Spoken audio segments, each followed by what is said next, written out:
tous les spectateurs ont son nom sur les lèvres.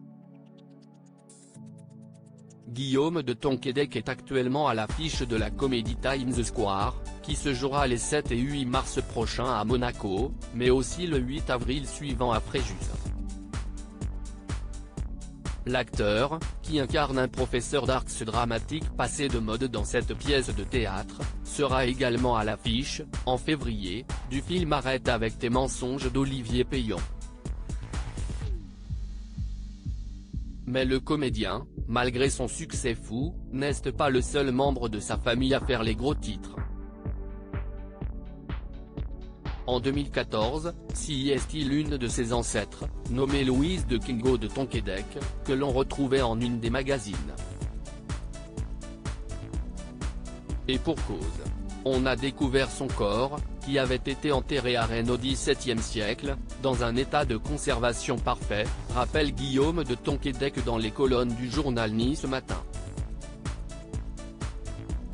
Ses chairs étaient encore molles, ce qui paraît invraisemblable et incroyable.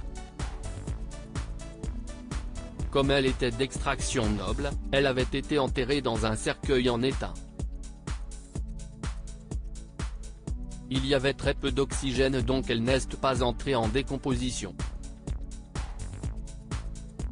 Une découverte essentielle devenue un objet d'étude. Drôle de bagage pour l'acteur césarisé, époux de Christelle Marchal, qui n'est toutefois pas étranger au monde de la science puisqu'il est le parrain de l'Institut du cerveau de Paris. Je vis avec cette épée de Damoclès là au-dessus de ma tête en attendant d'en savoir davantage sur la conservation des corps grâce à l'étain. Il est possible de se vider l'esprit au théâtre, sur une thématique plus légère, en allant applaudir Guillaume de Tonquédec. D'autant que l'acteur, père de 3 enfants, soulève de nombreuses similitudes entre ce qu'il joue et ce qu'il vit. Je me projette évidemment dans le personnage de Matt Donovan car, à l'instar de tous les artistes, je vis avec cette épée de Damoclès là au-dessus de ma tête, soulève-t-il. On vit dans le désir des autres.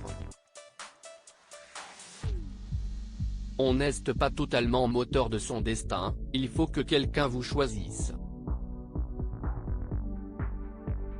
CIST ce qui fait que ce métier est à la fois magnifique, mais aussi dérisoire et terrible. Pas de quoi s'en faire pour l'instant, semble-t-il. Retrouvez l'interview de Guillaume de Tonquédec dans le journal Nice Matin du 7 janvier 2023.